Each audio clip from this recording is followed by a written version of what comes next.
Now, last week's Constitutional Court decision to declare the Divorce Act unconstitutional is viewed as a victory for women who are usually at the receiving end of Section 7, subsection 3 of the Act, which the court said discriminated against them. Now, civil society groups propagating for gender equality have welcomed the Constitutional Court's ruling, highlighting the plight of women married out of community of property. Now, the Constitutional Court has given Parliament 24 months to amend a section of the Divorce Act in order to allow divorced spouses to claim from their former spouse's estate even if they were married out of community of property. Ektaa Deochand, who is an attorney at the Legal Resources Centre, joins us now virtually to discuss this further. Ektaa, thanks so much for your time. Welcome to Morning Live. Good morning. Thank you for having me. So this, of course, is a really important piece of legislation that we're talking about at the moment, especially as it pertains to marriages and divorces more particularly, and where many women find themselves. And can we just start by just perhaps taking a few steps back and how we find ourselves here? Where did this all start? Why was there a need to take this particular a section of the Act to court in order to get it constitutionally declared? Sure. So I'll start by saying that the Divorce Act already made provision to redistribute assets from one spouse to another, but it was to a limited category, to African customary marriages and to civil marriages entered into before 1984. So there was a lacuna in the law where the client in this matter got divorced in 1988. She got married out of community of property without accrual. And so she was basically left without any remedy upon divorce, and she would have been left destitute without claiming any assets that her husband accumulated, even though she contributed in non-financial ways towards the accumulation of his wealth. So this judgment remedies that and basically extends the judicial discretion to all marriages, regardless of the date that they have been entered into. If they are out of community of property without accrual, the court now has a discretion to look at all the factors and say if it is just and equitable to order that some assets from one party be redistributed to the other. And of course, that's the nub of the matter, because as some would want to argue that, or ask the question whether the court can and should intervene in a case of people who have signed a contract, which is an agreement on what should unfold in the eventuality of a divorce.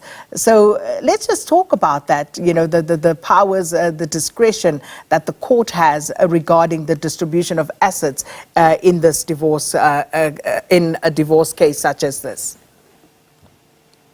Yes, so because there's an antenuptial contract, it doesn't mean it's not going to be taken into account. It is a very strong factor that the court will look at.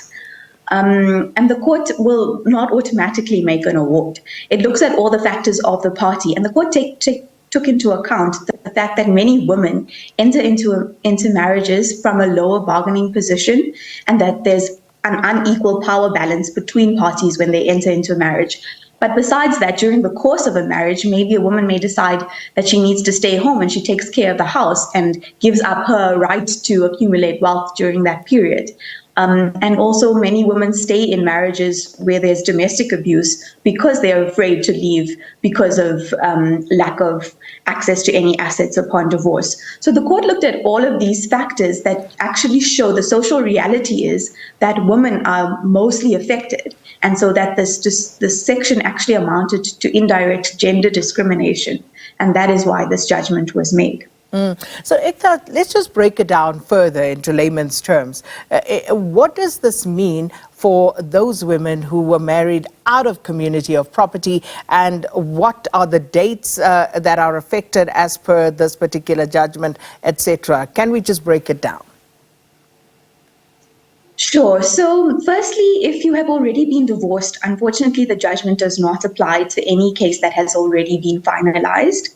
But if you are going through a divorce, and it doesn't matter what date you have entered into your marriage, so you could have gotten married last year, and if you got married out of community of property without accrual, this does apply to you. So basically, it applies to all civil marriages, regardless of the date entered into.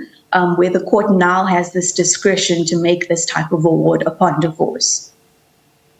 So, and this, of course, I would imagine is going to cause a bit of consternation to some people who would have thought that it would be a straightforward, we have this contract signed and therefore we're just going to walk it. So all the cases that are currently being processed before the courts right now, this comes into effect and affects them as well.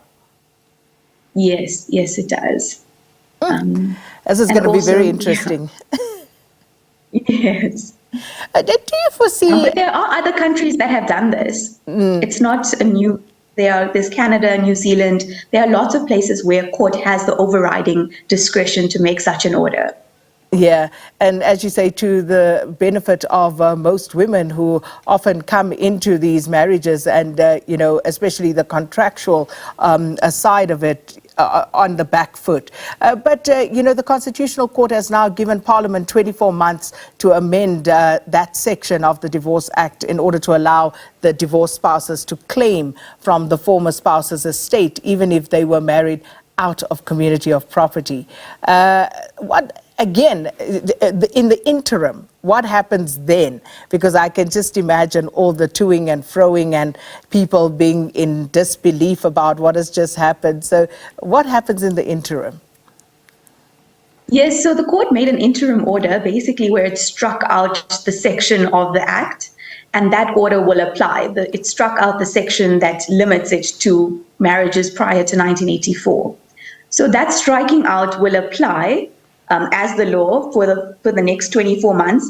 If Parliament fails to correct the defect, then that will go on being applicable, the law as it stands in terms of the case. So then, just on your side, Ektaa, with regard to what this case means and what convinced the Legal Resources Centre to actually be a part of this and represent the Gender Commission, please talk to us about that decision as well. Yes, so it's something that we've seen, as well as the Gender Commission have seen in many instances, that women who are getting divorced, and it's more women. Previously, they were covered because they got married under 1984. But now women who have been married since then are left with nothing and no legal remedy.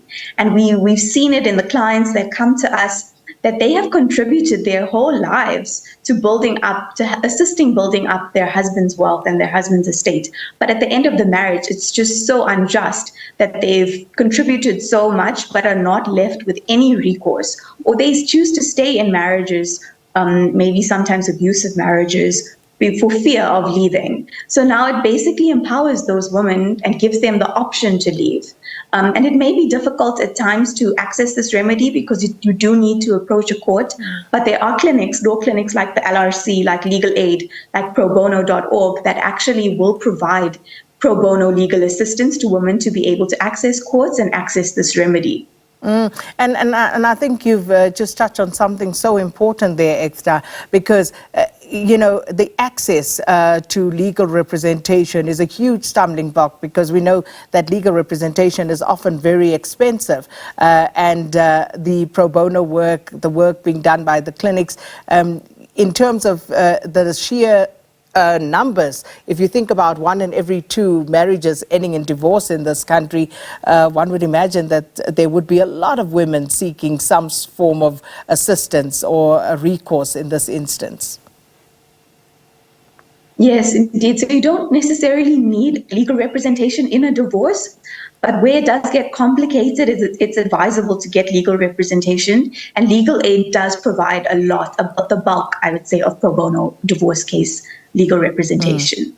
But how difficult would it be for a woman in this instance, who is obviously not aware of the legalese and everything that goes with it, to actually try and assert her right as per the amendment to the Act without legal representation? So it's not going to be easy, but the divorce courts, especially regional magistrates courts, they're meant to be user-friendly, and they're meant to assist people who are bringing cases in those courts. So it's not impossible. So a woman can assert her rights in regional court if she is unrepresented. But I think the main factor is awareness around this judgment. You need to know that you do actually have a case and you can raise this argument, which is where our work and the Commission for Gender Equality comes in to raise awareness so that people know that there is this judgment and what it says. Well, I suspect you're going to be kind of busy as we move along. But thank you so much for explaining that to us. Ektaa Deochand is an attorney at the Legal Resources Centre discussing the Divorce Act, which excludes spouses from claiming after divorce. Now, the Constitutional Court wants Parliament to remedy the historical unequal bargaining powers of spouses who are married out of community of property. And the LRC represented the Commission for Gender Equality as a friend of the court. And as Ektaa was saying, women can represent themselves, but of course, where it does get a bit sticky, I suppose they could reach out for help as well.